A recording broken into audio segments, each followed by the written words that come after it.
Bonjour, bonsoir, ça dépend à quelle heure tu regardes cette vidéo et bienvenue sur Temps Mort Show, ton émission 100% basket. Je suis Ali, votre présentatrice préférée. Préféré. Très bon. Préféré. Oui, oui, préféré. Hein. Injonction comme ça. Doucement, l'année vient de commencer. Justement. Et justement. Bonne résolution. Ouais, bah, la team Temps Mort Show vous souhaite une très bonne année à nos côtés. Hein. Bonne année. Happy New Year, hein? Beaucoup d'argent, beaucoup de succès. Et la Directement. santé, hein, surtout. Hein, parce que Numéro 1. sans la T'as même santé, pas on fait commencé par rien. la santé. Ouais, On a dit commencer par l'argent. On finit par le meilleur quand même. Bien rattrapé. C'est pas parce qu'on a changé d'année qu'on change une équipe. Je suis toujours accompagné de ma très belle et très fine équipe. À ma gauche, non, la toute gauche. On a le vétéran stylé, Snapbackman, Merci. Flex Takim, The merci. Dream. Merci. Je vous aime. Tu vois, j'essaie d'inspirer les jeunes, c'est ça. Et regarde, tu vois, tellement il y a de l'amour sur ce plateau. Il a même mis une casquette de Cleveland Cavaliers. Ouais, non, Limited d'édition. Je lui ai dit, c'est pour toi. C'est pour elle que je fais ça. C'est pour moi. Parce que voilà, j'ai retrouvé, j'ai dit, ah tiens, voilà. Très belle casquette. J'aime. Non, mais Pourquoi il y en a trop. Si on commence sur les casquettes, là, on peut faire 3 émissions. Un jour, on le fera. Ouais. On va les mettre juste pour le fun sur le disque. Mais Ça va être tellement drôle par contre. ouais, ça sera. Faudra 2 autres plateaux, mais vas-y, tranquille. Ok, c'est bien. À ma gauche, le Congolais. Ah. Le grand. Fais-mou. Chico. Kinshasa. Là, je c'est sais pas. mémorable. Attention, Moi, hein. Je sais pas qui est le plus congolais entre Mills et Angelo pour Je le me coup. pose la question des fois, hein? Vraiment, on se pose la question. Écoute, Gucci Mix. It's me. Oh, Hello. Comment ça va? Ça va super et toi? en lingala, s'il vous plaît. Oui. Le bois Lingala, on t'écoute. Hein? Tout ça bien? Hein? Mettez des sous-titres. Non, tranquillement. Encore une fois, un shout-out à une équipe de RDC. On est encore qualifié pour l'instant. Shout-out au Comorien et à Al. Hein? Juste un but! Non, on rigole. Non, bonne année à vous et plein de bonnes choses pour cette nouvelle année. En tout cas, on sera toujours là pour vous divertir, comme d'habitude. Merci. Yes. Et à ma droite, on a Angelo, le beau, le tsar. C'est lui qui parle de basket. En fait, on sait pas trop. Ça dépend du mood. Des fois, il parle du basket comme si c'était de la poésie. Des fois, c'est du rap. C'est un diss track. Angelo. Voilà. Quel rappeur est-il? Ah, On bonne sait pas question. trop. On sait pas Bonne trop. question. Et tu sais quoi? Toi qui viens d'avoir des nouveaux disques compacts qui ont atterri dans ta collection, là. Tu vois, Lunatic. Oui. Non, mais on est d'accord. Voilà, oui, de toute façon, sur ça, on est d'accord. Bah, meilleurs vœux, hein. Très, très bonne année à vous tous et à vous toutes. Et puis, beaucoup de belles choses, surtout la santé, ça c'est évident. Et profitez des moments privilégiés avec les gens que vous aimez. C'est la seule chose que je puisse vous souhaiter. Ouais. Et enfin, là, on a... Attention, un invité d'honneur. On tambour. Un invité On d'honneur. voulait commencer l'année en grand, bah on l'a fait. On ramène des légendes. On ramène des légendes vivantes du basket français. Voilà. On va pas S'il pouvoir vous plaît. faire plus grand pour commencer l'année tranquillement. À part si on a voilà. C'est très difficile. Un homme qui a marqué les esprits avec sa carrière. Un homme qui a gagné une médaille d'argent aux Jeux Olympiques de Sydney en 2000. Fred, Oui. Big Fred, est avec nous ce soir. Fred Weiss. Eh, ça me fait bizarre parce que je pensais être complètement fou et en fait vous êtes bien plus fou que moi en fait. Et Ali, j'aime beaucoup quand tu dis un homme comme ça. Ça me fait Caractère, hein? Non, mais Fred, bon, merci beaucoup. Mais non, alors je vous explique pourquoi je suis là. Alors déjà parce que je vous suis, je vous ai vu sur les réseaux, je vous trouve cool, etc. Mais ça c'est pas très important. Ce qui est important c'est que le mec à gauche c'est un ami. Il m'a dit tu viens, j'ai même pas compris, je sais pas où on est ici, vraiment. mais je suis venu, il m'a dit tu viens, tu vas voir les gars, ils sont cool. Ouais. Et Angelo m'a demandé un truc donc je viens naturellement. Donc voilà, c'est un grand plaisir Merci. et je vous Merci. félicite pour ce que vous faites sur les réseaux, vraiment. Merci. Parce que c'est là que je vous regarde le plus. Hein. Moi je suis un vieux donc les gars, c'est déjà bien les réseaux. Mais c'est top, c'est cool. Merci beaucoup. Merci d'être là, en tout cas. Bon, on est très honorés, hein. Franchement, pour le coup. On a une liste de gens qu'on aimerait pouvoir mettre en lumière ou avoir l'honneur d'avoir sur notre plateau. Tu faisais partie des priorités. Je l'avais dit depuis le début. Hein, on discutait souvent et je disais, bon, un des premiers invités qu'on doit avoir, ça doit être Fred pour plusieurs raisons. Au-delà, bien sûr, de cette amitié évidentes, mais surtout aussi par rapport à plein de sujets qu'on peut aborder. Et puis quand il est question de discuter basket, je t'avoue que rares sont ceux avec qui j'ai beaucoup de plaisir à discuter basket à cette échelle-là, parce que ça va dans tous les sens, mais avec beaucoup de pertinence. Donc, je suis très, très heureuse de pouvoir faire cette émission. Et en plus, la petite surprise qu'il y aura après l'émission en ta compagnie. Merci beaucoup. Fred, Oui. petite question. Oui. Il est facile à vivre, Angelo, ou... Alors honnêtement, si t'as pas envie de parler, c'est super facile. Tranquille. Je suis venu je te dis, je viens de Billancourt, là, juste à côté de Bean. J'étais dans la voiture avec Angelo, j'ai pas eu le temps d'en placer une. Mais j'ai appris plein de choses. C'est ça qui est intéressant. Ah, T'apprends plein de choses. ça. Il te dévoile des choses. Il faut savoir bien. quel personnage tu as aussi. Hein. Attention. C'est lui là. Bon. Faut pas croire tout ce qu'il Bon, dit. ça se voit que je suis beaucoup plus calme quand même, par contre. Oui. Tu sais ce qu'on dit, hein? On doit avoir peur de qui, ou entre guillemets faire le plus attention à qui? Les mecs les plus calmes supposément là. Moi, je suis très très calme. Oui, oui. Mais sous-marins, vous les le sous-marins. verrez, rien à voir avec Les Angelo. sous-marins, on les connaît. Les sous-marins, exactement. Bon, Ali, let's go. Aujourd'hui, on va débattre sur 3 thèmes. On va parler de la fameuse règle des 65 matchs pour être éligible au trophée NBA. Yep. Après, le flou de la réglementation de la NCAA. C'est un peu bref, on en parlera. Et on va débriefer du All-Star Game français. Vous êtes prêts? Toujours. Il faut. Hein. Let's C'est toi qui go. nous lance. On est prêt. Du coup, parlons de la règle des 65 matchs pour être éligible des trophées NBA. Depuis la saison dernière, la NBA a instauré une règle précise. Tout joueur doit au moins jouer 65 matchs en saison régulière, pour être éligible aux trophées majeurs de la fin de saison, comme le MVP, Defensive Player of the Year, enfin tout ce panel et tout. Toutes les accolades. Ouais. Et si tu descends en dessous, tu peux pas être considéré comme une personne éligible au trophée. Je trouve, même si tu as fait des stats hallucinantes, voilà, maintenant j'ai une question.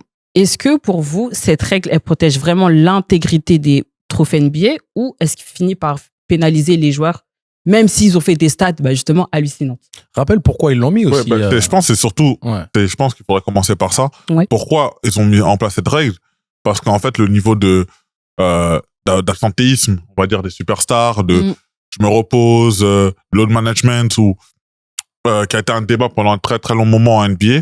On le sait, on a beaucoup critiqué ça. Les anciens, justement, les légendes NBA ont beaucoup critiqué cette chose-là en disant que nous, à l'époque, on jouait 82 matchs, etc. Ça avait été popularisé notamment par Popovic. On sait très bien qu'il avait cette fâcheuse habitude de mettre ses stars au repos, même sur télé nationale.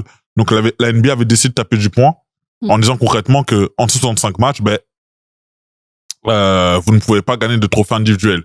Sauf que, là, au bout d'un moment, l'année dernière, on est arrivé avec un problème avec Wemby, qui s'était blessé alors qu'il avait clairement gagné le Depoy déjà dans la saison. D'un point de vue statistique. Oui, d'un point de vue statistique et même en termes de performance. Ouais, tout le monde avait déjà dit que c'était lui qui le gagnait. Et les joueurs avaient même, je pense, déjà même abandonné l'idée de gagner le Depoy parce que Wemby était là. Ouais.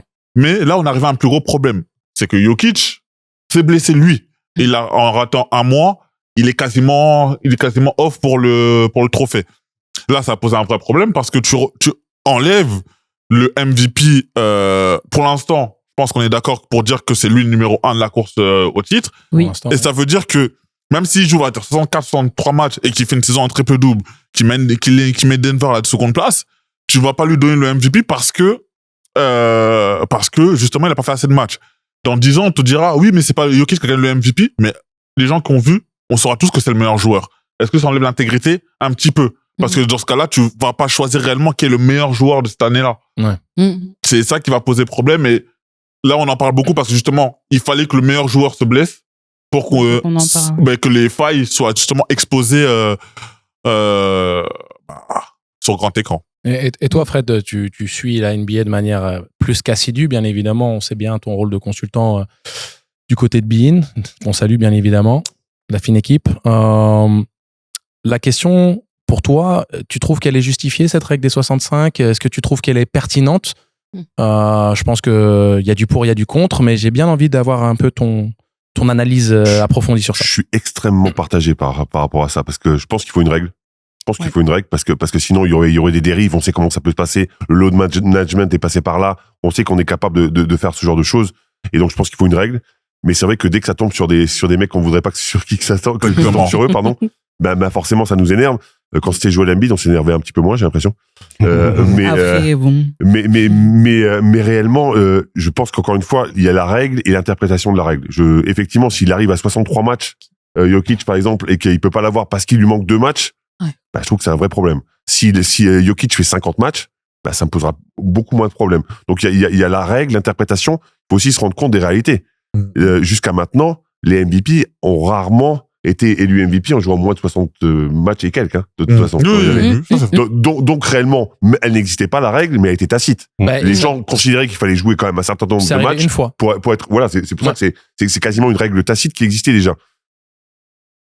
Moi, ça me dérange parce que Jokic, mais dans l'absolu, je pense qu'il faut des règles. Je pense que valoriser aussi le fait qu'un mec joue énormément de matchs, qu'il soit constant sur énormément de matchs, c'est aussi une caractéristique pour être MVP. C'est aussi une caractéristique pour être meilleur défenseur. Tout d'accord. Donc il y a une vraie discussion. Je comprends les deux parce que encore une fois, quand tu fais 62 matchs ou 63 matchs et que t'as des stats comme Jokic, ne pas être MVP, c'est un peu scandaleux.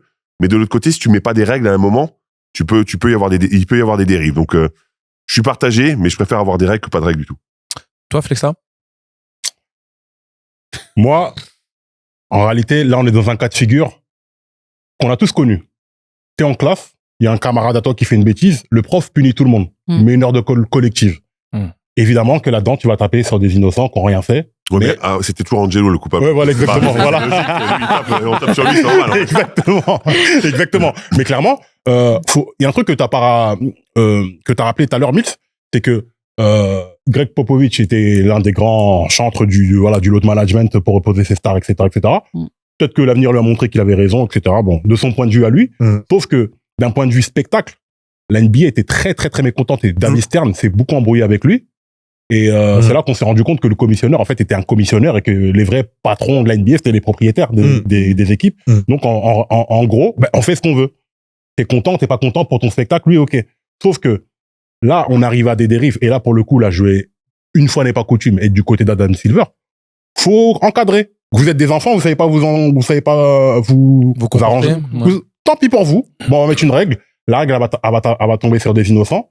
Mais, c'est là que j'appelle aussi le syndicat des joueurs, les autres joueurs aussi, à taper sur cette mentale sur cette mode du load management. Parce qu'on a vu des trucs où des fois c'était j'ai vu une série, le dernier épisode il m'a pas plu, je viens pas jouer. Mais moi je suis d'accord avec toi, il y a deux choses, il y a le load management et les vraies blessures. Ouais, bien sûr, je trouve que mettre les deux dans le même panier, c'est un vrai problème. C'est parce que quand tu te blesses, c'est pas vrai, c'est pas de ton fait, par définition, alors que le load management si. Et je trouve que considérer ceux qui se blessent comme ceux qui sont gérés sur leur temps de jeu, je trouve que c'est un peu gênant. Il y a eu tellement de trucs aussi où le mec il était pas blessé, on disait qu'il était blessé, et il revenait le match d'après, ou tu vois les épisodes avec Harden, il vient avec un gros bid, tu sais, pour forcer le trade de son équipe. Tu vois, il y a eu plein de trucs où au bout d'un moment faut taper du poing sur la table et mettre une règle. Les règles c'est comme tu sais tu te fais attraper par un policier parce que t'es à 2 km/h au-dessus de la limite, c'est que 2 km/h, mais il y a une règle. Ou mettre les limites. J'ai arrivé à 2 km/h. C'est ce que je Bien plus. c'est toujours plus. C'est ce que je veux dire. Tout ce que je sais, c'est que t'étais à l'aise dans la voiture tout à l'heure et que tu m'as dit toi-même. Très bien, c'est vrai. Que c'est la première fois que t'avais autant d'espace pour tes J'avais un chauffeur grec, c'était fantastique. On était écouté du Sirtaki, là, c'était vraiment. Il roule comme un ouf. En tout cas, je pense qu'on se dit à peu près la même chose. Dans le sens, après, il y a des spécialistes, spécialistes notamment aux Clippers, c'est pas Harden que je vise. Mais non, tout ça pour dire que là, on va arriver à un problème. C'est parce que c'est Jokic, bien évidemment. On le sait très bien, c'est parce que c'est Jokic. Bien évidemment, on sait très bien aussi que les MVP, comme vous l'avez dit auparavant, 65 matchs, il n'y a personne qui est élu en 65 matchs. Quand tu regardes les MVP, c'est minimum 75 matchs. Ils ont été gentils à mettre 65. Moi, je trouve en temps normal. Je suis d'accord avec toi. Maintenant, on va arriver à des MVP qui va être relancé. Ça veut dire qu'on a SG qui va être relancé. On va dire qu'il y a même des Jalen Brown à qui on va devoir en parler, ou plein d'autres joueurs.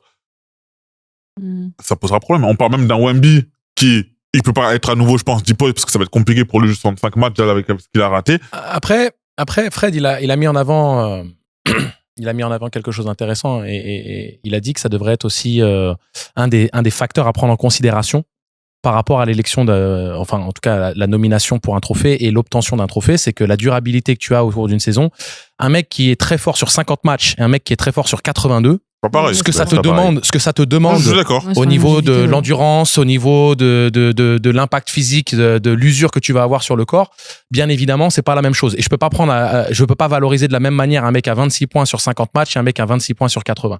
Je peux pas. D'accord. C'est évident. Et donc, là-dessus, je vous rejoins complètement. Le vrai problème qu'on a, c'est la traçabilité par rapport aux différentes lésions, les différents problèmes qui sont mis en avant pour justifier les absences. C'est-à-dire que souvent, t'as un mec qui est absent parce que on dit right shoulder soreness. C'est ce que ça veut dire, soreness, ça veut dire que vous avez des sortes de courbatures, vous avez des douleurs. C'est pas une lésion musculaire particulière, c'est pas une lésion tendineuse ou ligamentaire particulière, c'est juste parfois tu sais, tu te prends un coup, t'as un peu mal, t'as un impact, t'as aussi l'usure des matchs, c'est les aléas du métier. Fred, je vais te poser une question très simple à laquelle je connais déjà la réponse. T'as déjà fait un match où t'étais à 100%? Ça n'existe pas. Ça n'existe pas. C'est-à-dire que rien que la semaine d'entraînement qu'on subit, qu'on se mange dans la gueule, c'est-à-dire que le nombre d'impacts, rien que le fait de préparer le match avec le scouting défensif de l'équipe adverse, t'as un shooter en face et il prend 50 écrans. Toi, t'es le défenseur pendant l'entraînement qui est supposé suivre 50 écrans. Tu vas te manger 50 écrans dans la gueule. Tu vas t'en prendre dans les cuisses, tu vas t'en prendre dans les côtes, tu vas t'en prendre dans les épaules, dans le thorax, tu vas t'en prendre dans la gueule. Tu vas être abîmé d'une manière ou d'une autre. J'ai pas fait une saison de ma carrière où j'étais pas abîmé. Fred l'a pas fait. Il y a pas un joueur qui n'a pas été abîmé. Et on parle même pas, hein. Et même ceux qui sont amateurs de basket, qui jouent à un niveau quel qu'il soit. Amateur, hein, bien sûr. Vous savez très bien que vous vous faites mal tout le temps. Vous vous faites mal au doigt sur une réception de passe. Vous tombez, si vous avez de l'engagement, il y a les impacts, il y a les chocs, il y a les contestations de déplacement. Vous allez vous faire mal. C'est un sport de contact.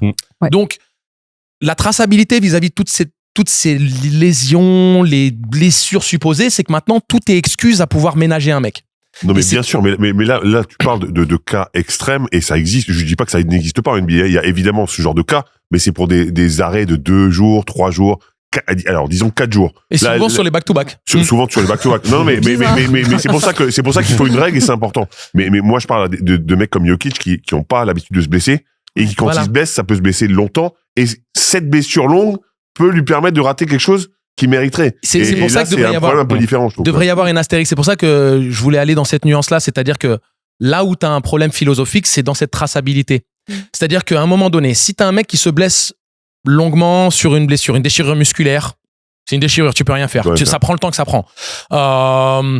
Hyperextension du genou pour Jokic, ça peut être une côte cassée, ça peut être une déchirure abdominale. Il y a plein gros orteils. Tout à fait. C'est la mode en ce moment, je trouve, des gros orteils. Non, mais en plus, tu sais, tu peux avoir même un ongle incarné qui te fait rater 2 semaines. Hein. Je veux dire, c'est des trucs à la con. Ça, c'est facile d'avoir une traçabilité. C'est sur les autres. Et à un moment donné, où est-ce que tu traces une ligne et tu dis, ça, c'est tolérable, ça, ça ne l'est pas, ça, c'est acceptable, ça ne l'est pas. Je pense une fois de plus, et ça, c'est dans le bon raisonnement qu'on devrait avoir en tant qu'humain et peu importe le contexte dans lequel on est, c'est d'avoir cette analyse-là où on dit, OK, il y a une règle établie qui est basée sur, on va dire, une certaine normalité. S'il y a un profil ou un cas qui sort de cette normalité, on doit faire une exception. Et je parle pas de Jokic, hein. Je parle dans la limite de ce qui est tolérable ou pensable. Pour moi, on doit mettre une astérix à cette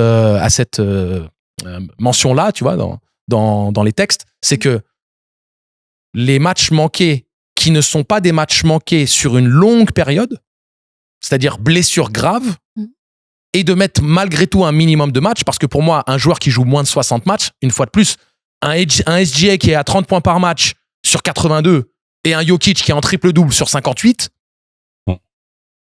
c'est là où c'est très très compliqué. Donc moi aussi, je suis un peu mais je vous rejoins sur aussi l'école est finie et on a voulu dire que c'est mettre des bases parce que justement il y avait trop d'excès. Mais effectivement, quand tu fais ce genre quand tu prends ce genre de décision de dire il y a trop d'excès, je prends une décision, elle est forcément extrême. Ouais.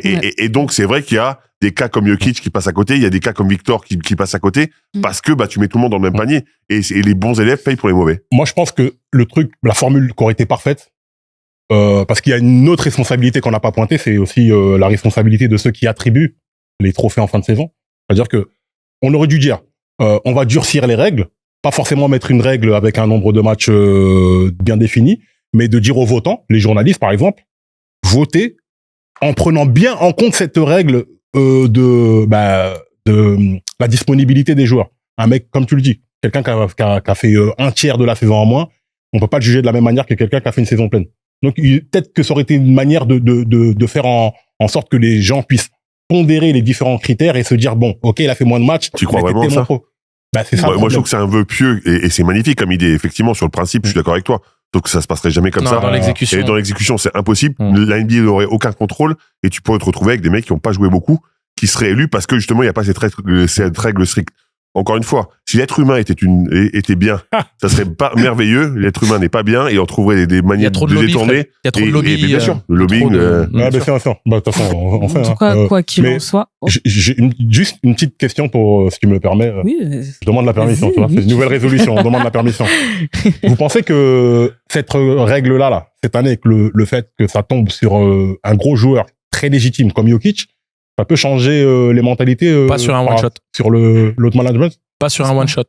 C'est-à-dire que pour changer les mentalités, tu dois avoir une certaine récurrence dans les choses. Quand il y a, on va dire, un problème qui se passe une fois, on va toujours penser à l'accident.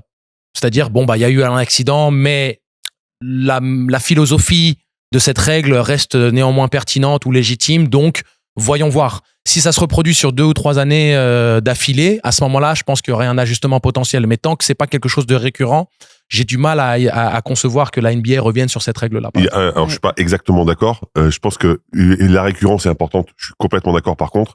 Mais aussi le fait que si sur la même année, il y a plusieurs cas, tu peux considérer que c'est une forme de récurrence aussi. Si par exemple, si Wemby n'est pas défenseur de l'année pour la deuxième année consécutive, si t'as pas le Joker qui est pas qui est MVP, je pense qu'ils vont commencer à se poser des questions. Non, c'est vrai. Il pourrait peut-être la récurrence, elle n'est pas juste sur le nombre d'années, elle est aussi sur le. Je suis entièrement d'accord. Je suis entièrement d'accord. Si tu multiplies les cas, c'est ça. Ouais. En tout cas, on demande à Adam Silver d'assouplir la règle. Hein. Ali, demande-lui. Je pense qu'il va t'écouter. Moi, je t'écouterai. Je l'appellerai. Bref, maintenant, parlons de la NCAA. T'en mort. Oh! Ok. Bon. La transition, merci. Je m'occupe du. Non, t'inquiète, regarde, c'est parti. Du timer. Tu me dis quand tu es bon, je démarre. Allez. Go. Alors, selon moi, j'ai une théorie. Je pense que Kawhi Leonard et les Clippers regardent le temps mort chaud. Voilà. Je vais m'expliquer pourquoi. Depuis que j'ai tapé du poing sur les Clippers, bizarrement, peut-être que je parais fou, hein. Maybe I'm crazy. I don't know. Mais c'est quoi? C'est du 41 points contre Houston, 55 points contre Détroit, 45 points contre Utah, c'est 6 victoires d'affilée. Et bizarrement, tout ce qu'on avait dit sur les Clippers, bizarrement, ils se mettent à jouer. Donc, ma théorie, c'est vrai que... Contre Houston? Non, oui. Non, Houston, c'est quoi? C'est 41 points. Boston, il rate un peu son match parce que je reparle justement de ma deuxième partie du temps mort, qui est Jaylen Brown. Mettez du respect sur Jaylen Brown, s'il vous plaît. Hein? Mettez du respect sur quand même 3e de la conférence S, alors qu'on avait tous dit au début de saison qu'ils allaient jouer les bas de tableau. Mettez du respect sur Jaylen Brown. Il méritait quand même son joueur du mois de décembre. Il a bien fait rappeler à tout le monde cette nuit-là en mettant 50 points contre les Clippers et en cadenassant Kawhi Leonard. Magnifique. Merci. Très bien. Voilà. Ouais, très bon. Très bonne gestion de ton temps. T'inquiète pas, on va mettre du respect sur Jaylen Brown comme il met du Beijing sur ses cheveux. Exactement. Voilà. Du coup, on va en mettre beaucoup. Voilà, Jaylen. On a le droit de lui répondre ou pas? Oui, tu peux. Bien sûr. Alors, Jaylen Brown, je suis d'accord avec toi, ça se jouait avec Jalen Brunson, sauf que c'était le mois de la NBA Cup où il est MVP et honnêtement, il n'y a pas de scandale. Que ça soit Jaylen Brown ou Jalen Brunson qui prennent leur truc, ça aurait été logique des deux côtés. Donc, t'en as un qui gagne la NBA Cup. Ouais, mais en tout cas, moi, j'ai aimé en tout cas la réaction de Jaylen Brown en disant T'avais un doute? T'avais un doute que cet homme-là était pas capable de réagir? C'est un mec en réaction, c'était évident, en fait, justement, défoncer tout le monde. Je pense que justement, ça manque cette mentalité-là en termes de genre, où il dit clairement que ça ne lui a pas plu, il aurait dû l'être. Et le match d'après, il demande au coach, je vais prendre Leonard, je vais voir le Kawhi, en plus le joueur en forme du moment, je veux le prendre, c'est moi qui vais défendre sur lui, et tu vas mettre 50 points derrière. C'est le genre d'attitude que moi j'aime justement, c'est les joueurs. En l'absence de Jason Tatum, bien sûr, on critique beaucoup. Est-ce que Boston s'est joué sans Tatum, etc. Le début de saison de Boston était assez compliqué. Là, ils reviennent en forme. Ils sont 2e ex-aequo. Ils ont même le nombre de défaites que New York. 22 victoires surtout. Ouais, mais justement, et c'est justement, moi, en termes de leadership, on voit une progression chez Jaylen Brown. Là, on savait que des fois, c'était des fois un peu compliqué. Il y a beaucoup de son style de jeu, des fois, qui m'agaçait un peu, je trouvais. Mais là, je trouve que cette saison-là, l'absence de Tatum le rend meilleur.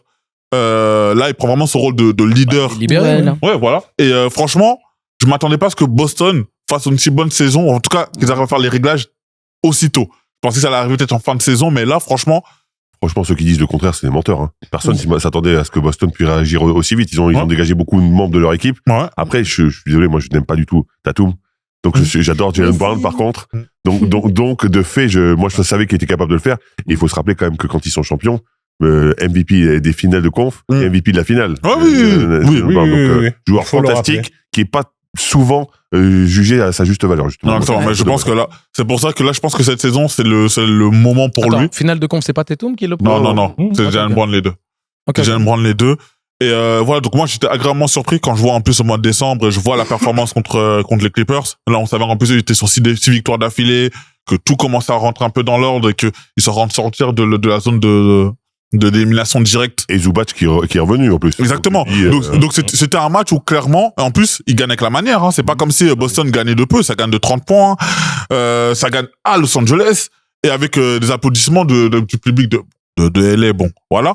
Mais où le mec sort, il met 50 points, mais c'est ça, c'est vraiment des paires de saison qu'on retient. Moi, je trouve que Took it personal. Non, Voilà. Déjà, mais surtout que. Moi, je valide ton temps mort. Je sais pas si on a le droit de. Non, on valide. on va bien C'est un très, Mais très bon sache temps. une chose, Fred. on s'entend Tu bien, as toi. tous les vraiment. droits ici. Non, Tu as non, le mais- droit de ne pas valider, de valider. Non, Je suis super de content parce que confisquer, de prendre un contre-temps mort. Tu peux tout faire. je suis hyper fan de Jaylen Brown et Non, je mais- trouve que sa réaction là, elle est juste incroyable. On s'entend déjà très bien, toi et moi. C'est parfait. Ouais, c'est parfait. C'est parfait. Merci Ali, désolé pour pas couper. Les Clippers, ils ont encaissé 146 points. Waouh! On va pas retaper sur les Clippers, ils ont gagné 6 victoires d'affilée. Hein, on va pas quand même retaper là-dessus. Hein. Surtout que c'est dans mes résolutions de pas trop taper sur les Clippers. Donc, Bon, allez. Mais bon NCAA, courage. c'est bon? ouais, chef. NCAA. Merci. Alors, NCAA. Historiquement, la NCAA est construite autour d'un concept d'étudiant athlète, un joueur qui étudie et joue au basket pendant ses années universitaires. Mais avec les évolutions récentes, ça devient un peu bizarre. Hein. Depuis l'introduction de la NIL, Name, Image, Likeness, les joueurs... You got it right. Yeah. Put some Yeah, respect yeah, sur l'accent, là. Oh, faut s'en Hey, Donovan. Donovan, look at this girl. Listen. Putain, mais Coco, j'ai peur. Hein. Bref, les joueurs universitaires Écoute, maintenant... attends, excuse-moi. Tu t'occupes de Donovan, je m'occupe de Coco. On fait comme ça? On fait comme ça? Lui, il perd pas le nord, lui. Hein. Jamais.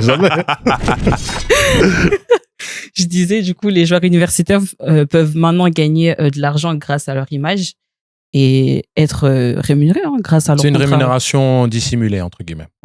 Voilà. de sponsoring Parce que et tout. l'évaluation de leur valeur d'image, elle est sur, tu vois, tu as un bouton aléatoire sur le clavier, ils ont appuyé sur aléatoire. C'est surtout par rapport à la valorisation que les universités donnent à ces joueurs dans le recrutement.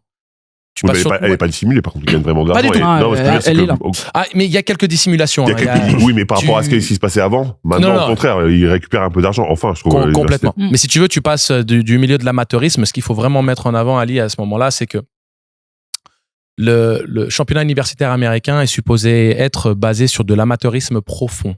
Ouais, et c'est non là ma pas. question. Voilà, tu vois, non pas dans l'exécution du championnat qui est à énormément d'égards bien plus professionnel, bien plus organisé, avec une logistique bien plus spectaculaire que tout ce qui se fait au monde après la NBA.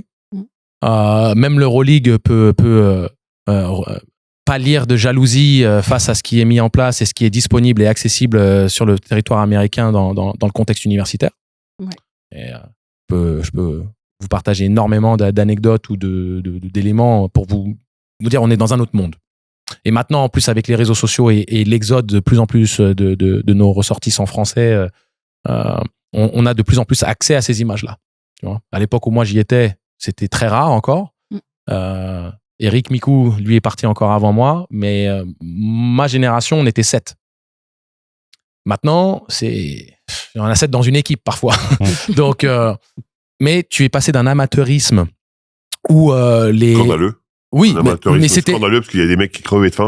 non, mais c'était presque et de... ça, c'était quand même scandaleux. Oui. Et c'était presque, alors je vais pas dire de l'esclavage pour pas, Pas loin. mais voilà, je choisis mes C'est mots. l'esclavage moderne. Voilà, Exactement, c'était une sorte, on dit on vous paye votre éducation, soyez heureux. Ouais, c'est ça. Mais par rapport à ce qui était généré au niveau marketing, vente de produits dérivés, droits télé, tout ce que vous pouvez imaginer, c'est cette même machine de guerre américaine que vous connaissez, Sauf que les joueurs NCAA, eux, c'était, t'as tes 65 000 $ de frais universitaires qui sont pris en charge. Et puis, on te donne une petite pension mensuelle qui te permet de payer ton loyer si tu vis hors campus ou de pouvoir te payer à manger si tu vis sur le campus. Mais juste, parce que là, sur le sujet NCAA, là, d'où le scandale le scandale. Là, la polémique est en arrivée, justement, je pense qu'on l'avait tous suivi. Oui. Ouais, vas-y. Justement, je pense que c'est ce que tu voulais dire aussi. Ouais, mais je voulais parce que tu vois, au-delà, je veux que les gens comprennent pourquoi il y a polémique aux États-Unis. Exactement. Voilà, parce que si je peins pas cette image-là, Ok, pas de souci. les gens vont se dire mais pourquoi vous vous excitez sur le fait que ce mec-là ait été recruté? Ce qu'il faut comprendre, c'est que maintenant, il y a aussi une autre nuance qui est très importante, c'est que avant, quand tu étais à l'université, tu pouvais transférer d'une université à l'autre en faisant ce qu'on appelle une année redshirt. C'est-à-dire que tu avais une année blanche. Rouge. Mais en fait, J'allais la faire. mais la notion de redshirt, ça veut dire que c'est le maillot d'entraînement. Oui. Tu vois? Et donc, et tu ne pouvais pas le faire un nombre incalculable de fois. Maintenant, tu as une sorte de marché libre des joueurs à une échelle encore plus libre que ce qu'on peut voir en Europe, parce que tu n'as pas de contrat qui te tienne, si tu veux, avec tes universités. Donc, tu peux, toi, dire, bon, ok, l'année prochaine, je transfère, et on voit de plus en plus de jeunes joueurs qui font 3, 4 universités, même parfois 5, en un cycle, alors qu'un cycle universitaire complet, c'est 4 années. Et donc, maintenant, on s'est retrouvé avec cette ouverture totale, alors que c'était complètement fermé. Donc, on est passé de A à Z, littéralement, sans faire d'image hasardeuse. Et il y a eu maintenant, Mills, et on va l'aborder, le fait qu'il y ait eu un joueur non-américain qui avait été drafté, qui a même participé à la Summer League, notamment sous les couleurs des Spurs, qui a désormais signé avec une université américaine pour un chiffre bien rond, comme vous pouvez l'imaginer, qui a quitté l'Europe et qui va donc rejoindre une université américaine. À une échelle similaire à ce qu'on avait avec Ilias Kamardine, qui était une de nos plus belles pousses, un des jeunes les plus prometteurs et la relève potentielle de l'équipe de France à son poste. On lui souhaite bien sûr sur le poste d'arrière ailier, qui a quitté la Betclic Elite alors qu'il avait un rôle et un temps de jeu, et qui a quitté la Betclic Elite pour aller signer dans une université américaine. Donc au niveau sportif, downgrade, mais au niveau financier, mais ce sera peut-être le plus gros contrat de sa vie. Qui sera très vraisemblablement. Donc à un moment, c'est facile de juger, nous assis là comme ça, on connaît pas son contexte, même si je connais un peu Ilias, il a fait beaucoup de basket, mais on connaît pas les contextes de chacun, et donc c'est difficile de juger quelqu'un. Oui, effectivement, logiquement, c'est moins bon d'aller jouer là-bas en termes de niveau, mais on explique, mais bien sûr. Tu comprends. C'est que sportivement, les gens regardent ça en se disant, mais attends, Betclic, NCAA.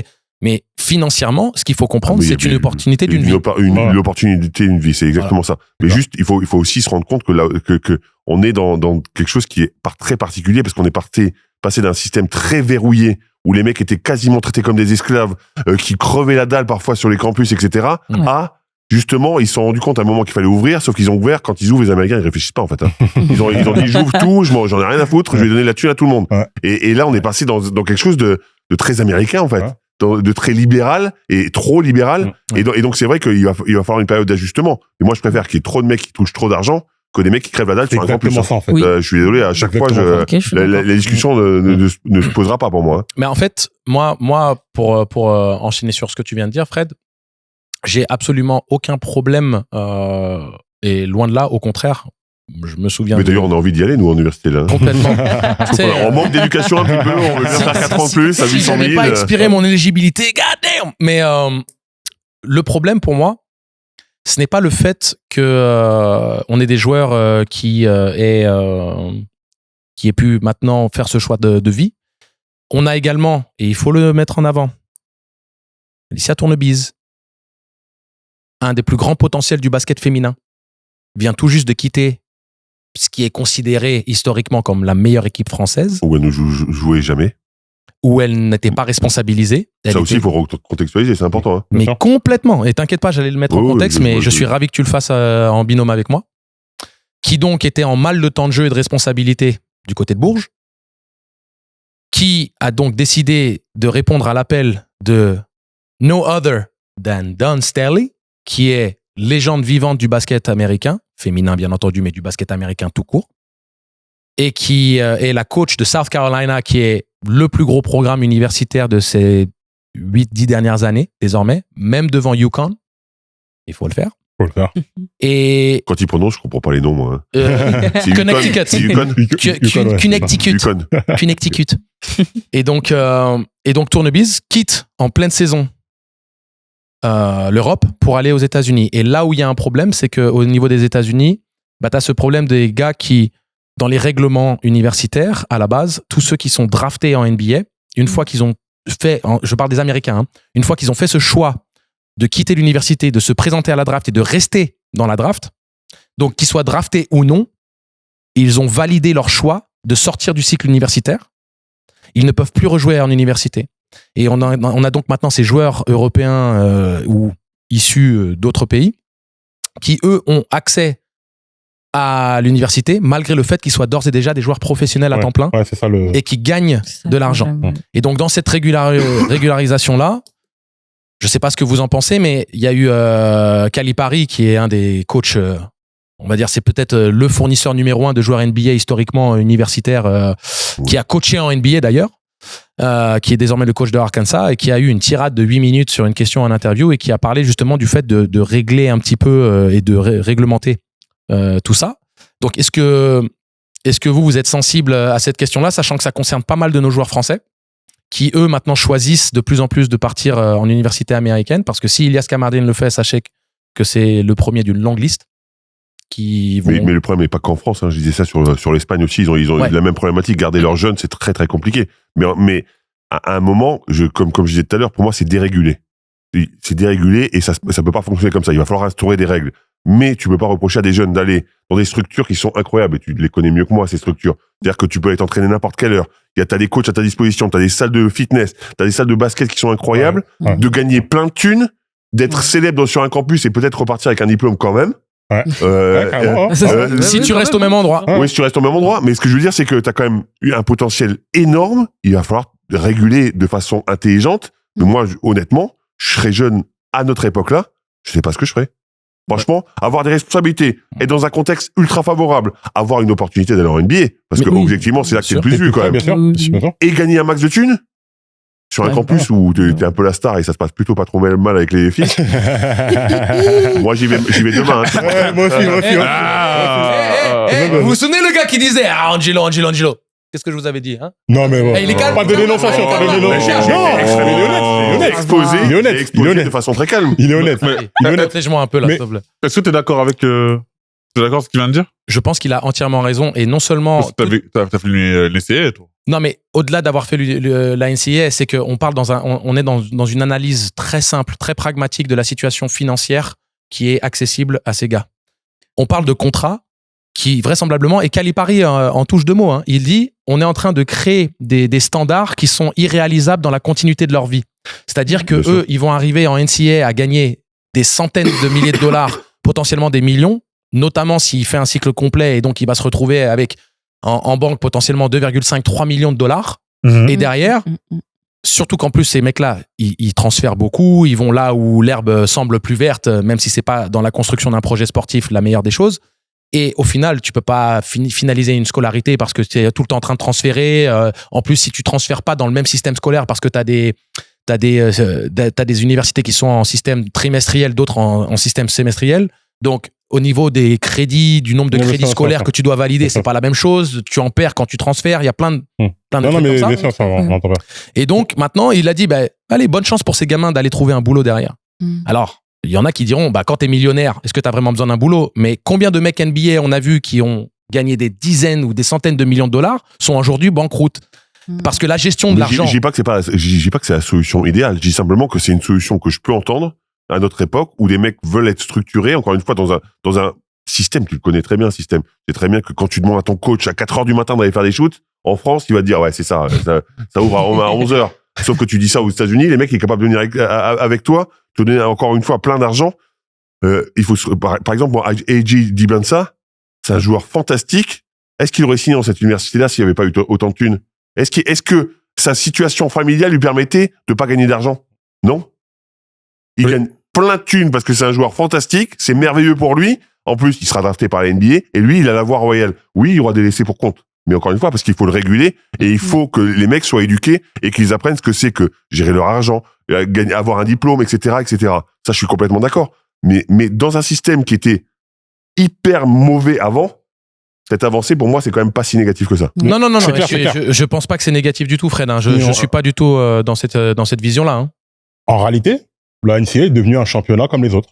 C'est-à-dire que c'est plus un championnat universitaire, c'est Pitino devenu qui l'a comme, genre, dans le foot, par exemple, le championnat saoudien où vous venez, vous allez avoir des salaires 4-5 fois supérieurs à ce que vous aviez auparavant. Et les mecs, ils vont par pur appât du gain. Mais comme Fred le rappelait, évidemment qu'on comprend à ce niveau-là, surtout tous les avantages. Je trouve que ta comparaison avec le championnat saoudien est un peu limite parce que le championnat saoudien, tu vas pas progresser en étant là-bas. C'est un championnat pourri, etc. Sauf que là, quand même, tu vas en université encore une fois avec des structurations incroyables et une vision pour la NBA qui est juste les mecs sont juste à côté. Donc ça cumule tous les avantages. Mais ce que je veux dire, c'est que c'est plus forcément le championnat universitaire de. Mais pause et reprends tout de suite. La raison pour laquelle ce que tu dis, je dois pousser un peu, c'est que c'est vrai si tu prends le temps aussi, parce que c'est un apprentissage et tu dois aussi construire ton projet sportif. Mais si t'es toujours dans le transfert et dans si tu fais que ça, évidemment. Oui, mais le problème c'est que ça t'as de plus en plus de ça, parce que c'est là où il parle c'est pas régulé. Du système saoudien. Il faut le réguler. Parce que là c'est des contrats, c'est un marché ouvert. Si c'est un one shot, c'est pourri, évidemment. Mais même un one shot, une année aux États-Unis où tu prends $800,000, où tu t'es entraîné tous les jours, tu reviens en Europe, tu trouves du boulot. Hein. Oui. Non, mais c'est ça aussi le truc. Mais finis ton propos en fait, par rapport à ça. l'idée, c'est exactement ça. C'est que il y a des championnats plus ou moins attractifs par rapport au système de jeu, par rapport au système fiscal aussi, c'est important. Bien sûr. Là, il y a tout qui est cumulé et le truc qui faisait, qui pêchait avant, c'était que tu gagnais pas d'argent. Maintenant, t'en gagnes énormément. C'est-à-dire que on est jeune là. On a 20 ou 21 ans. On a la possibilité d'aller jouer en Grèce, en Italie. Je vais pas te mentir, mais on n'a pas 21 ans. Non, bien sûr, non, mais, non, mais tu vois ce que je veux dire. La question ne se pose même pas. Et pour que les gens comprennent bien pourquoi c'est grave, parce que, effectivement, en NBA, ils peuvent pas le faire, mais ce serait comme si, imaginons que Wemby arrête sa carrière aux Spurs, va à Georgetown, je sais pas quoi, il fait 2 ans, il prend beaucoup d'argent, après, tu vois ce que je veux dire. Il y a aussi cette dérégulation de... Mais sur ça, la NCAA vient de trancher. Mais vas-y. C'est justement avec la polémique, parce qu'en fait, depuis tard, on n'a pas parlé de justement pourquoi NBA ça fait polémique là, actuellement. Parce que justement, il y a un joueur, justement, qui a été drafté par les Pistons il y a quelques années, et dont les droits de joueur appartiennent aux Knicks, James Nashi, je crois, et, qui est justement, est retourné en NCAA et a joué avec Baylor. Mais il n'a pas joué une minute en NBA. Non, il n'a pas joué. Mais les droits appartiennent là-bas. Et du coup, ça a fait polémique, dans le monde NCAA et a été très, très mal reçu par les Américains. Ouais. Et comme on le dit, dès que ça touche aux Américains, parce que ça touchait aussi les Européens au début, on n'en parlait pas. Mais là, ça touche directement les Américains. Et là, on voit que la NCAA va réagir. Il y a une règle qui vient de sortir. Oui, justement, c'est juste par rapport à ça, parce qu'on a même le coach de Michigan qui a parlé. T'as aussi Michigan State. Tu parles de Michigan State? Oui, Michigan State, pardon. Ouais. Oui, exactement. Donc tout ça fait que, encore une fois, ils ont attendu un peu trop longtemps, comme tu l'as dit. T'ouvres, mais tu mets pas de règles. En fait, le problème, c'est que eux, tout ce qu'aux États-Unis généralement, c'est que ils ouvrent des règles. Et au final, quand tu vois que c'est un peu bizarre, ils réfléchissent pas en fait. Là, c'est un peu compliqué. Ça faisait un peu la pression pour que les joueurs gagnent de l'argent. Ça fait depuis des années. On le sait notamment avec notamment la grosse équipe de Chris Webber, les années 90, Jalen Rose, etc. Aujourd'hui, les joueuses gagnent de l'argent, mais maintenant, ils ont pas réfléchi aussi à justement les failles du coup de cette règle-là. C'est le problème de l'ultralibéralisme. On n'est pas là pour faire un cours d'économie, mais c'est l'ultralibéralisme américain, ça. C'est quand tu ouvres toutes les vannes. Et un seul coup, t'es obligé de réguler parce que il y a un vrai problème quand tu ouvres toutes les vannes. Donc économiquement, c'est la méthode américaine. Sauf qu'après, ils vont s'adapter, t'inquiète pas. Mais la loi qui vient d'être bien rappelée et établie par la NCAA, elle stipule que si un joueur a été professionnel et a joué en NBA, il ne peut pas revenir en NCAA. Oui. Mais au final, Tu te souviens de la pub Narta? Bref, Oui. tout ça pour vous dire que... Et il a confondu Narta et Erta quand même. Merci. Narta, c'est un déodorant, Erta, c'est Ralouf. Bravo. Il m'a attrapé au col, c'est bien. Mais salopard, on va régler ça. Ça arrive Mais- pas souvent. Hein. Ça arrive pas souvent. Franchement. C'est très bien, je me vengerai. Mais non, blague à part, ils n'ont pas du tout adressé le problème en fait. Parce qu'ils nous ont rappelé une règle qui est très simple qui dit si un joueur a joué en NBA, il ne peut pas aller en universitaire. Merci, c'était déjà le cas avant. Ouais. Tout ce qu'ils ont fait, c'est un rappel de la règle. Le problème qui a été mis en avant, c'est qu'il y a un joueur drafté qui retourne en NBA, qui retourne en NCAA. Et là où il y a un problème, c'est le 2 poids 2 mesures, mais dans l'absolu, pour moi, c'est pas un souci. Si un joueur a été drafté, mais n'a pas joué une minute en NBA, pour moi, il devrait avoir le droit. Mais là où Mais après, ça crée un précédent. mais ça crée un précédent. Et surtout, on est en train d'aller dans un vrai problème de fond. Là, on va vraiment aller dans profondeur. Non seulement, ça veut dire que maintenant, tu peux aller tester les eaux et puis on peut toujours revenir. Mais dans quel but sportif concret? Déjà. Parce que si t'as été drafté, c'est qu'on a cru dans ton potentiel. T'as pas à être signé de contrat parce qu'on a pensé que t'étais pas assez prêt. Et tu vas retourner dans le championnat dans lequel tu étais issu à la base. Tu t'es pas aguerri en allant jouer en Europe ou un truc comme ça. Tu vas retourner dans un championnat. J'ai un contre-exemple. Non, mais donne-le-moi juste après. Tu veux tout de suite? Ouais, si c'est possible. Vas-y. Rich Shepard. Rich Shepard, première année, il n'a pas le niveau pour être en NBA. Mais par contre, s'il continue, il est dans cette génération où, s'il est drafté cette année-là, il est drafté très haut. Oui, mais ça, c'est D'accord. mais ça, c'est un choix. Donc, il choisit de se présenter plus tôt. D'accord? Sauf qu'il n'a pas le niveau. Et donc, son équipe NBA aurait, dans ce cas de figure, aurait pu lui dire, bah, retourne en université, fais-toi encore une année. Oui, mais pourquoi Et le comme ça, tu drafter reviens. alors? Ben parce que pour lui, c'est intéressant financièrement, parce que plus t'es haut drafté, plus c'est intéressant. Et parce que tu le veux et tu sais que tu vas avoir un potentiel. Moi, je trouve ça intéressant. Je trouve ça sympa. Oui, mais le problème, Rich c'est que. Shepard, je trouve que c'est un exemple parfait parce que C'est vrai. cette année, la saison qu'il fait, elle est exceptionnelle. Et l'année dernière, il était nul. Hein. On est Franchement, Rich entièrement Shepard, Je d'accord. pensais que c'était un cadet l'année dernière. On est entièrement Cette année, ce qu'il est en train de faire, On est vrai entièrement joueur. d'accord, mais maintenant tu te retrouves avec beaucoup de joueurs qui ont 24, 25, 26 ans, qui n'ont jamais joué en université américaine et qui vont débarquer de championnats européens et Ah, mais ailleurs. ça, oui, bien sûr. Et donc, Bien sûr. mais c'est là ce que j'explique aussi, c'est-à-dire que là maintenant, tu me donnes un contre-exemple que j'accepte, tu as toujours une exception à la règle. Oui, non, mais je veux dire, ça pourrait Donc- fonctionner avec d'autres. C'est-à-dire qu'en gros, tu pourrais te faire drafter très tôt sur des potentiels, les envoyer Oui, en mais la draft université perd pour de aller son travailler. sens. Mais la draft perd de son sens. Parce qu'à un moment Bah donné, ouais, pourquoi la tu draftes? La draft est supposée être l'outil de recyclage de la NBA. Les anciens partent, on rajoute du sang nouveau, on construit avec ces jeunes pousses. Ils ont et la G-League, elle sert à quoi au final? Ah, Parce rien. que, Mais ça, justement, autrement, c'est que ça sert à la rien. G-League, alors ça veut dire C'est que la c'est mort ça de que la j'essaie G-League. d'expliquer, c'est que la G-League, Ah, elle a ok. été créée pour développer ces joueurs draftés qui ne sont pas prêts. Ouais, Donc maintenant, c'est vrai. ça veut dire que tes joueurs G-League, qui sont supposés être alimentés par tes joueurs NCAA que t'as draftés, bah en fait non, ça va même plus être ces mecs-là qui vont être en G-League, puisque ces mêmes mecs-là que t'as draftés haut vont repartir en NCAA. Là où Ça- ils peuvent ça- gagner ça potentiellement devient plus d'argent. en complètement con, plus. leur système. D'argent. Et tout est mieux géré aussi, parce que la G-League, c'est des vagabonds Ouais, aussi un ouais. peu quand même. Hein. Complètement. Même s'ils gagnent mieux leur vie maintenant, Ouais, mais c'est un ça- peu des Mais vagabonds tu vois ce quand que je veux même. dire, c'est-à-dire que même le sens profond où la G-League, qui est la ligue de développement de tes joueurs non prêts, Mm. n'a même plus l'attrait d'exister. Ouais, non, non, C'est non, pour ça qu'il faut une Et Et c'est refonte pour de ça tout que je te le dis qu'il système. y a un problème. Il y a un problème, mais il faut une refonte de tout le système. Et Mais en un système plus, comme ça, moi, j'aime bien. disparité Et les gens européenne gagnent de l'argent, américaine. c'est bien. Et ta disparité américaine européenne. Et ça, et ce qu'il faudrait simplement faire, Une harmonisation. une harmonisation qui est pas compliquée à avoir, qui est si tu as joué en NBA, tu ne peux pas y aller. Mm. Si tu es drafté en NBA, tu ne peux pas y aller.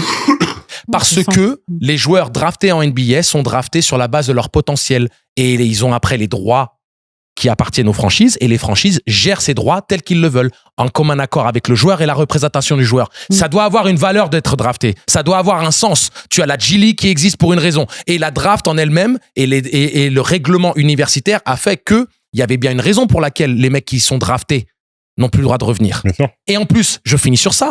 Qu'est-ce qui se passe pour les jeunes de high school? Tu as des mecs de 23, 24 ans avec expérience européenne, Ouais, c'est espagnole, un vrai américain. Là, je suis en train de te parler d'un problème très profond par rapport à la formation américaine. Tous tes joueurs lycéens américains de talent, Mm. quoi qu'il arrive, sont moins forts, moins prêts.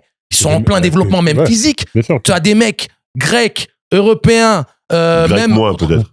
Avdallah. Grec, et vous avez entendu quand même. Grec, européen. C'est-à-dire que Ouais, grec, c'est faut- vrai, mais- on a entendu. Bon, il y a le Spartiate en moi qui a parlé. Mais tout ça pour dire, t'as Avdalas C'est- par exemple. Avdalas qui appartient au Panathinaikos, il est en train de faire du très très sale à Virginia Tech. Parce que c'est un mec qui a déjà le niveau proche Euroleague Bien à l'heure sûr, actuelle. Mm. Et donc, on est en train de voir ce vrai problème où, à un moment donné, il faut réguler. Parce que pour la formation des jeunes Américains, déjà que leur système AAU, il pue du cul.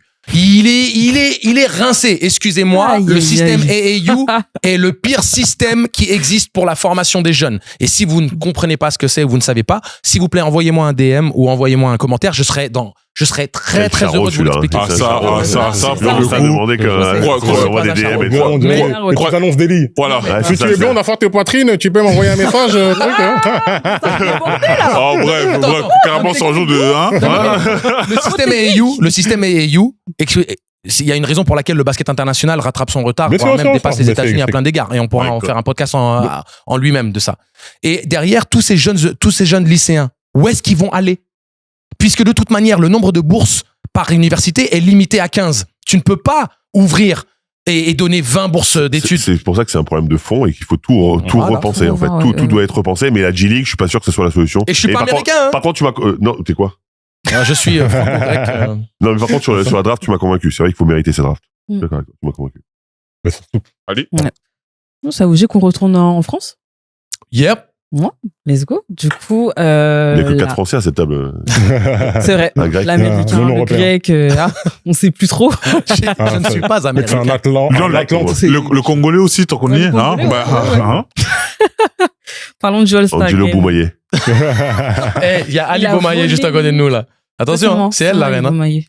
Mais tu sais ce que ça veut dire? Bien sûr. Ça veut dire Ali, tue-le. Oui, mais c'est Ali Bomaye. Oui, alors je suis d'accord. Sauf que Ali Bomaye, ça veut dire Ali, tue-le. Alors je suis pas sûr que ce soit un compliment de lui dire, de Non, l'appeler mais Ali, tue-le. mais tu sais pas que c'est la reine tueuse. D'accord. Ben, j'espère que je vais m'en sortir. Je suis gentille. Parlons du All-Star Game Vas-y. français qui s'est tenu à l'Accor Arena. Ça a été l'un des événements les spectaculaires. Hein. J'y étais. Moi aussi. Incroyable. J'ai vu. C'est quoi ce flex là? Oh là là, oh là là. Que toi, apparemment. Oh. Ok. Elle était pas pour l'émission de Thomas Show, mais elle était, Ouais, pendant qu'on était là, tous les trois, là. On en parlera. Solitaire. Après. On en Hein? parlera Cœur après. brisé, Voilà. cœur brisé. Voilà. On en reparlera. Hein? On en parlera après. Tu nous as délaissés comme ça. Non, on en Mais parlera. bon, t'avais un beau spectacle, C'était apparemment. pour la bonne cause, c'était pour la bonne cause. Ouais. Et du coup, ouais, ambiance de folie. Hein. C'était incroyable. On a un score final de 165 à 159. La Team France. La Team France Non, a battu. il y a deux prolongations. quand Ouais, même. deux Il y a prolongations, dingue, hein. prolongations. J'ai quand même du mal. Pourquoi? Oui, bah, un All-Star Game avec deux prolongations 165 points, Ça va. c'est ça va. pas déconnant. Ça va. La vérité, c'est pas déconnant. Franchement, Une j'ai prolongation, connu ça pire. fait un carton en Oui, plus. J'ai connu Ah. largement. Voilà. Oui. Après, Moi, j'ai une question. Oui, J'ai pose une la question. Est-ce que pour vous, le All-Star Game français, c'est aujourd'hui le meilleur All-Star Game d'Europe? il y a débat et J'avais pas compris. Tu veux commencer? Ouais, commence. Non, c'est qui me regarde. Moi, je vais pas forcément commencer, mais. Mais en tout cas, moi, je vais commencer, tu me suivras, pour le coup. On part quand même sur ces All-Star Games depuis l'ère Covid, hein, depuis l'après-Covid, où t'as quand même 4 matchs sur 5 qui vont en prolongation. Donc, ça fait quand même des matchs qui restent disputés jusqu'à la fin. On a quand même des joueurs comme on en parlait déjà avec Angelo, avec Flex Tadjel la saison précédente, où on disait déjà que le championnat français regorge de talents. Regorge, que ce soit des talents français ou soit des talents étrangers. Donc, il y a quand même, et on voit quand même que sur le All-Star Game, c'est du niveau ça se tient. C'est pas comme si les étrangers avaient un niveau bien élevé, comme on pourrait croire si on regarde pas le championnat. Là encore, on a eu un match, un beau spectacle, même si les joueurs sont pas capables de mettre leur lancer franc, ce qui a fait durer le match.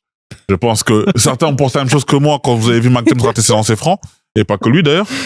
Mais en tout cas, je pense que oui. Je pense qu'on est arrivé à un moment où le All-Star Game francophone, en tout cas, même je pense que les gens qui regardent pas forcément le basket pourraient même apprécier. En tout cas, moi, quand j'ai regardé la dernière partie, c'est appréciable.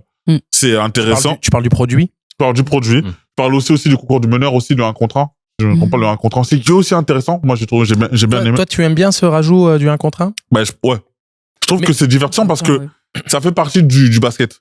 Ça fait partie de quelque chose que, quand par exemple vous allez dehors, va faire un 1 contre 1. C'est de la culture basket. Comme C'est généralement comme ça que tu règles les comptes. Hein. Beaucoup, tu vois. Tu règles pas les comptes en concours de dunk, généralement.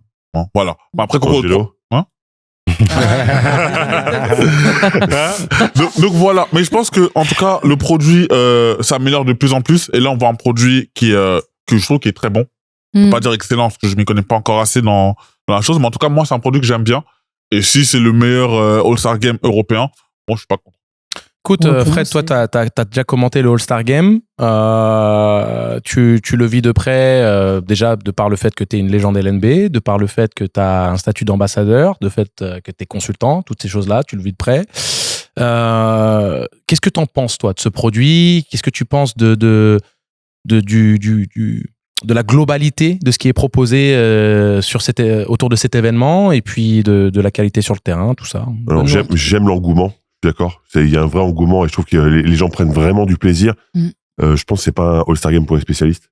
Les spécialistes se font un peu suer parce que le match, effectivement, quand ça fait à 165 points, les spécialistes sont pas fous. Mais par contre, ça permet à des gens qui aiment le basket sans plus et qui aiment plutôt le basket américain où il y a des points de voir des choses intéressantes.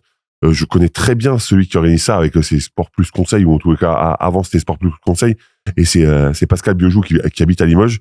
Et je trouve que ce qu'il a réussi à mettre en place, c'est ce rendez-vous familial. Et ça, c'est hyper intéressant. C'est-à-dire que t'as créé des choses où les gens viennent, on remplit Bercy, il faut se rendre compte qu'on remplit Bercy pour du basket français. Et les gars, on peut être fiers de nous parce que franchement, la publicité est vue. Moi, je travaille sur une station de radio que je ne citerai pas, RMC, qui parle pas énormément de basket et c'est pas toujours évident. Et donc se battre pour essayer que ça parle un peu de basket, c'est compliqué. Le All-Star Game, ça nous permet d'en parler. Le Bercy, ça nous permet de remplir. C'est une énorme fierté.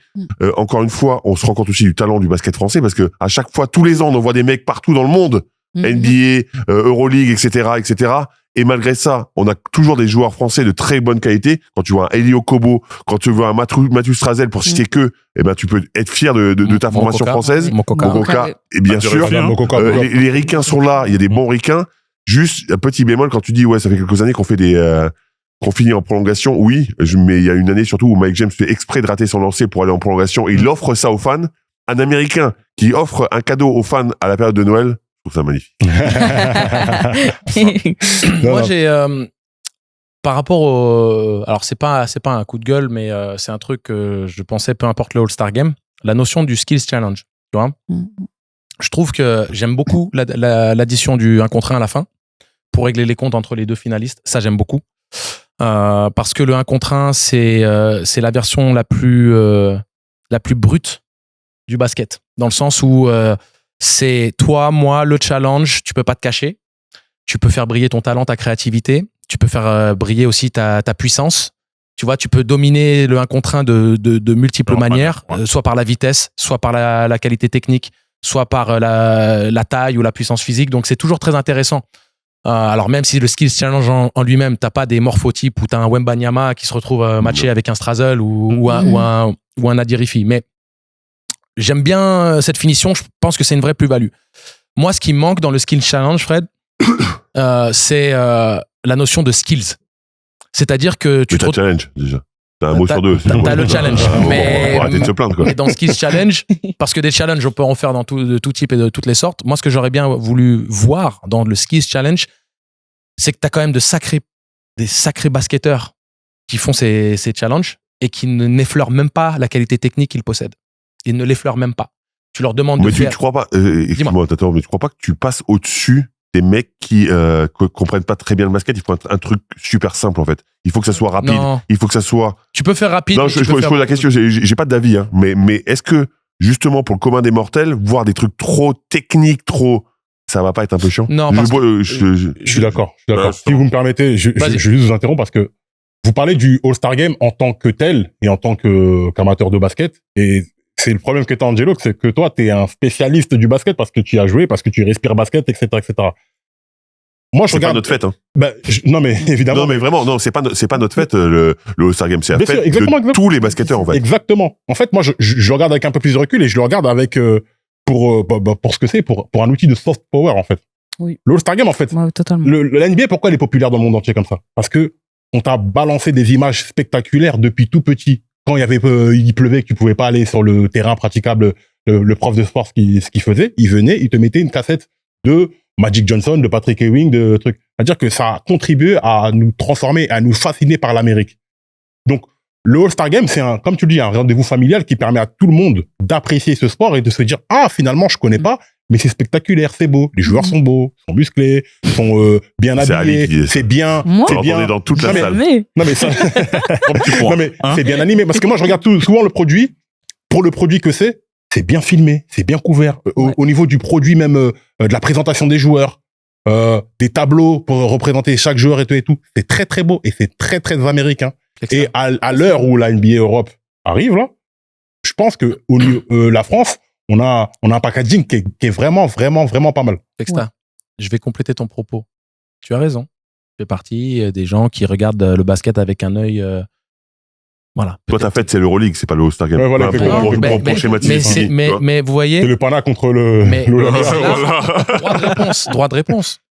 Vous oubliez une chose, c'est que avant d'être, peu importe qui je suis un profond, je suis un profond fanatique, passionné de basket, à la même échelle que chacun d'entre vous. Et le fait que j'ai un œil très assidu sur les détails, sur l'aspect très technique, très poussé, ne veut pas dire que mon œil de fanatique absolu de basket et de grand passionné, moi je reste un grand gamin, Flexstar. Hein. Moi, je peux te dire que je reste un gosse. Hein. Je sais. Quand je vois des gestes. Et donc, tu vois, le boss, il est là avec moi. Et le boss, lui et moi, on se comprend. L'un n'empêche pas l'autre, Flexstar. Je vais t'expliquer. L'un n'empêche pas l'autre. S'il te plaît, laisse-moi finir. L'un n'empêche pas l'autre. Le fait que moi, j'ai peut-être l'envie de voir des choses peut-être plus techniques ou autres. Mais dans l'absolu, qu'est-ce qui m'a fait rêver quand j'étais gamin? All-Star Game 87, All-Star Game 88, All-Star Game 92 avec Magic. T'es pas né. j'étais vraiment Ouais, pas t'es née. pas né tous les deux. Tu vois, Ouais. t'es pas né. moi, j'ai grandi sur ça. J'ai pas grandi sur les All-Star Game LNB. J'ai grandi sur justement ce que tu es en train de mettre en avant. Moi, mon œil, c'est quoi? C'est que la compétitivité du match du All-Star Game, je te dis, quand je vois 165, 166, j'ai du mal. Pourquoi? Parce que on peut très bien avoir les mêmes gestes techniques, mais avec, et j'ai toujours défendu ça, et je vais le répéter, je suis très content de le faire sur le podcast, puisque ça va me permettre de le partager peut-être à un plus grand nombre. C'est que tu peux avoir la même qualité technique avec les mêmes gestes spectaculaires, mais l'œil assidu, même du plus amateur des téléspectateurs, peut apprécier le fait que ce soit avec de l'adversité. C'est-à-dire que si tu fais des lay-ups simplement parce que les mecs font les toréadors, ok, c'est cool. Ouais, il y a des tomards, c'est cool. Mais est-ce que tu as vraiment fait un move pour dépasser le gars? Est-ce que tu l'as vraiment T'as vu le dans- match, Angelo? Non, je te parle pas de cette année. Parce que cette année, je suis le premier à constater que ça a plutôt défendu correctement de bout en bout. J'ai eu des échos et j'ai vu la fin et il y avait de l'enjeu sur la fin. J'ai aucun problème. Mais j'ai aussi vu une première partie de match, des highlights, des trucs où il y a des actions, des tomards, où les mecs se laissent complètement passer. Je comprends que c'est culturel aussi, mais l'un n'empêche pas l'autre. Et quand je te parle du Skills Challenge, pour revenir à mon propos initial, le fait de faire dans la simplicité ne met pas en avant la réelle difficulté. Tout le monde voit, et je te le dis aussi, parce que j'aime bien échanger avec les gens, plus, tu sais, amateurs de basket. Genre, j'aime bien le basket, mais c'est pas mon truc, mais j'aime bien. Il parle de toi, là, je crois. Non, il n'y a personne sur ce plateau qui est comme ça. Mais tu vois, le Skills Challenge, qu'est-ce qui fait que c'est skills? C'est les changements de direction, c'est la difficulté des gestes techniques. Parce que si moi, n'importe quelle personne du public peut descendre et même réussir avec un temps plus long, mais réussir les gestes techniques supposés être accomplis, c'est que c'est pas skills. Parce que le skill, c'est ça la différence entre les mecs que tu viens payer ton billet pour aller voir un All-Star Game, qui sont les meilleurs Américains, les meilleurs joueurs français de tout le championnat et qui sont supposés te faire rêver et qui le font par séquence. Parce qu'un alley-oop pour un mec, il a la tête au cercle, un mec qui va attraper au-dessus du carré blanc, des passes lumineuses, aveugles, des gestes techniques que nous ne sommes pas capables de faire. Et c'est ça qu'on veut voir. Pourquoi le Skills Challenge ne met pas ça en avant? Le dunk contest le met en avant. Le dunk contest, les mecs sont super athlétiques, ils arrivent à faire des choses avec un ballon qu'on peut pas par rêver. essence, oui, par essence, Les shooters évidemment. à 3 points, ils le mettent en avant. Bien sûr, bien sûr. Parce que qui est-ce qui est capable là de venir faire devant 15 000 personnes une série où sur 20 tirs tentés, tu vas en mettre 17? Après- Donc là, ça le fait, mais oui, le oui, Skills oui, Challenge, oui. je suis désolé, Oui, oui. c'est plat. Non, mais on est d'accord, on est d'accord. Zigzag, Mais passe dans un trou. attention. Même en NBA, hein, le Skills Challenge, c'est pas un truc de ouf. Hein. Mais justement, c'est Tu le vois ce même que je veux problème. dire? Donc- Ils l'ont pris d'où, donc- le Skills Challenge? Non, mais de toute façon, ils essayent de rajouter des petits agréments pour rendre le truc encore un peu plus intéressant, pour que tous les types de joueurs peuvent s'exprimer, pour qu'il n'y ait pas que les dunkers qui soient mis à la fête ou les shooters longue distance. Mais encore une fois, on regarde ça avec du recul. Donc, est-ce que c'est efficace dans le soft power et dans l'expansion du basket? Parce que on parle de loin. En France, on n'est pas un pays de sport et on est encore moins un pays de basket. J'aimerais faire le test. Regarde le skin challenge à deux Francis Oula. Toi, tu parles du fais un vrai skin challenge avec moi, je te parle du truc global. entre les jambes, dans le dos, avec la pression du chronomètre. Justement. Toi, tu parles du truc. Moi, je te parle du truc en global. Évidemment, il y a rien de parfait, mais c'est une progression. On sait d'où on vient, surtout dans le basket français. Voilà, c'est une progression. Là, on se dit, OK, ça c'est mieux, ça c'est mieux, ça c'est mieux. Bon, ça à revoir. Et peut-être que dans 4-5 ans, l'édition parfaite que tu imagines arrivera, tu vois ce que je veux dire. Mais je trouve que dans ce qu'ils ont proposé visuellement, dans la narration, dans le spectacle, mais surtout dans le storytelling qui a été apporté, moi, je trouve qu'on est sur la bonne voie et je trouve que c'est quand je regarde même les images, j'ai l'impression que c'est filmé aux États-Unis. La qualité est indéniable. Je suis même pas en train de parler de cette qualité-là. Et c'est justement parce que la qualité est indéniable, vu qu'on est en HD, vous aimeriez pas avoir les gestes les plus spectaculaires et les plus difficiles à accomplir que si toi tu veux t'amuser, prendre un ballon et tester, tu fais « Oh le bâtard, comment il arrive à faire ça ?»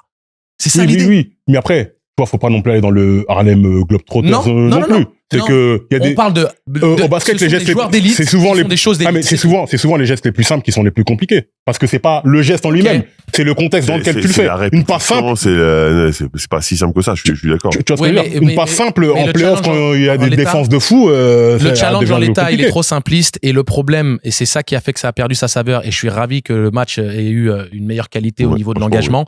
Ce qui a fait que le All-Star Game a perdu de sa saveur, c'est que les mecs n'y mettaient plus le même cœur. Il n'y avait plus le même enjeu. Moi, je me souviens, c'est con, hein, parce que c'est bien, la LNB fait son boulot. Ils mettent des archives. Donc, ils te sortent des archives où tu as les Mousse Sonko et consorts qui vont aller jouer contre les David Rivers et consorts. Et ben, moi, je suis en train de vous dire qu'à l'époque, il y avait les Ricains qui voulaient montrer aux petits Français qu'il y avait 3 mondes d'écart entre eux et les Français qui disaient non, on arrive. C'était ça l'idée. Et là, il y a cette compétition où à la fin, on a envie de gagner le match, ça part en prolongation et autres. Je suis très content. Mais 166, 165, ça reste malgré tout des vacances. Les mecs sont là pour profiter de Paris. En fait, vraiment, même avec le All-Star Game américain, moi, j'ai fait la paix avec depuis très longtemps. C'est plus fait pour ça. C'est du spectacle, c'est du soft power, c'est pour vendre un produit. Ouais, mais moi, je suis autant passionné que tous les autres. Hein. Bien sûr, mais moi, je pense différemment. Je pense vraiment, tu le regardes par le prisme du mec qui connaît bien le basket. Je dis pas que tu t'émerveilles pas sur certains trucs. Évidemment, on s'émerveille tous. Mais parfois, notre métier, notre vécu, ça tronque un petit peu ta vision réelle de ce qui se passe. Peut-être. Et je pense que réellement, tu sors de là-bas, tu sors juste après, hein. En plus, quand c'est Nadir Hiffi qui gagne ce skill challenge, mec, à Paris, mais c'était un truc de malade. Ouais. C'était la NBA, vraiment. Et c'était Ali Boumaier qui gagnait. Vraiment, l'ambiance, c'était incroyable. Tout le monde était ravi. Enfin, en plus, le fait de lui donner une ceinture à la fin, je pense qu'on peut pas se mettre à la place de mecs qui n'ont pas vécu ce qu'on a vécu, en fait. Et eux sont ravis de ce qu'ils proposent. Et franchement, c'est vraiment bien ce qu'ils font. Non, franchement, je crachais pas dans la soupe. Hein. Non, bien sûr, on a bien compris. On a compris. Mais je te dis, je pense que notre vision et notre vécu, parfois, mais je l'ai vécu il y a quelques années, ça. Je me dis, mais qu'est-ce que c'est chiant. C'est pas possible, trop de points, le skill challenge, c'est nul. Et en fait, je me suis remis à la base en me disant, ouais, mais moi, je joue dans mon club de quartier, pas top, finalement, ce que je suis en train de voir. Et si, en fait. Ok. Pour moi, au final. Il y a des enfants, des trucs, enfin bref. Ouais, pour moi, c'est un des All-Star Game les plus réussis en Europe, en tout cas. Mais toi, maintenant, on veut ton avis, l'atmosphère. Toi qui étais au courtside, toi qui étais, exactement. Voilà, Après, elle dansait au milieu de la piste à un moment. Donc, forcément, le vécu était bien. Exactement. À un moment donné, il y a un joueur qui a mis un shoot à 3 points, il t'a pointé du doigt et t'a dit, this is for you. Comment t'as vécu ce moment? C'est Donovan Mitchell, je crois, non? Ouais, exactement. C'était incroyable, j'ai kiffé. Non, en vrai, je suis arrivé au 4e quart-temps, moi, donc j'ai pas vu. Ah, pardon. Elle est venue pour le meilleur. Non, mais elle était dans les petits fours, tout ça, voilà, Je suis arrivé au 4e quart-temps, j'ai pas vu, mais en tout cas, quand il y a la 2e prolongation, mais tout le monde est là, waouh! Et tout. Enfin, moi, les gens autour de moi, tout le monde criait, tout le monde était content, mais moi, j'étais en mode, waouh! Pour moi, c'est. Oui, moi aussi, j'ai crié. Hein. Ah ouais, non, mais promotion de ouf, hein. Et j'ai crié. C'est à l'ancienne. Ali, pour qu'elle revienne sur temps mort et pas nous laisser en galère tous les 3. Non, mais on en parlera après. Mais ouais, pour moi, un showtime de fou, hein, vraie connexion avec les fans, j'ai kiffé. J'ai kiffé, peut-être, on était au Madison. Non, abusons pas, mais voilà, quoi. Mais c'est aussi ça Ouais, le mais Star c'était- Game, c'est aussi ouais, Ali c'était- qui est là avec le caméraman qui fait elle est là, regardez hein. Tu vois ce que je veux dire? Non mais c'est important de voir des stars, des machins, etc. Et voilà pour finir là-dessus, nous les amateurs de basket, etc. Notre All-Star Game, c'est les playoffs. C'est ça qui nous intéresse Ouais. en réalité. Tu vois ce que je veux dire? Très bon de la fin. Ouais. Pas vraiment de la fin. Ouais, très bon mot de la fin. Fin d'émission? Fin d'émission, si vous me permettez, je vais Ouais. prendre un petit temps mort. Ouais, vas-y. Hey, Ah, vas-y, non, merci, non, hein. fais-le. Magnifique. Ah, Fais-le. Alors, Attends, je te commence. Bon, C'est laisse-le, je ne parti. pense même pas. Alors, temps mort, pas très drôle cette fois-ci. Je voulais prendre un temps mort pour souhaiter nos sincères condoléances à la famille de Calbo du groupe Arsenic qui nous a quittés malheureusement aujourd'hui. On a pris la nouvelle avant l'émission, donc très très difficile. On voulait rendre hommage à sa carrière, à tous les gens dont nous qu'il a bercé par sa musique, par sa personnalité, par sa bonhomie, par toutes les qualités qui le définissaient. Et courage à sa famille et encore merci Calbo pour tout ce que tu nous as apporté. Tu vas laisser un grand vide, mais voilà, tes enseignements resteront et courage à ton fils, à ton frère, à tes frères, à tes parents, à tous ceux qui t'ont été proches. Et profitez des uns des autres, profitez de vos proches parce que demain n'est pas garanti. Voilà. Je finirai là-dessus et Rest in peace. C'était- ouais. Voilà. Je pense que toutes les personnes qui n'ont pas écouté quelques gouttes suffisent. Hein. Je pense que c'est le moment de vraiment écouter, de savoir ce qu'il a fait entre Arsenic, Sonabiso. On parle vraiment de légende du rap français. on a perdu. Et je pense que c'est important aussi d'en parler aussi, nous. La culture basket et la culture hip-hop est très souvent liée. Et je pense que on est amateur de basket, mais on est beaucoup ici à parler hip-hop en dehors de l'émission ou quoi que ce soit. Et c'est vrai que c'est un moment assez triste. Et il faut rendre hommage aussi aux légendes qu'on a aussi dans notre périmètre, dans notre rap français. Et comme moi, je joins aussi les condoléances à la famille de Calbo. Et On va voilà. même pas mentir, Mills, hein, nous dans nos vestiaires, hein, c'est notre génération Flexta. Hein. Arsenic dans les vestiaires, hein, à l'époque Minime France, KD France, jusqu'à Espoir, c'est secteur A. Le Bisson à Bisson, on n'en parle pas. Bien sûr, C'est- bien sûr. je veux dire, Évidemment. C'est Donc, c'est notre génération, donc c'est clair que ça Moi, fait j'avais beaucoup. déjà 35 ans, mais vraiment, oui, moi aussi, hein, évidemment. Bien sûr, bien sûr. Évidemment, Non, mais, obligatoire, c'est la ouais. culture, ça. Bien sûr, bien sûr. Ouais. Non mais voilà, on voulait finir là-dessus pour payer nos hommages à cette légende qui nous a quittés. Donc, condoléances. Merci à vous encore une fois. Bonne année, meilleurs vœux.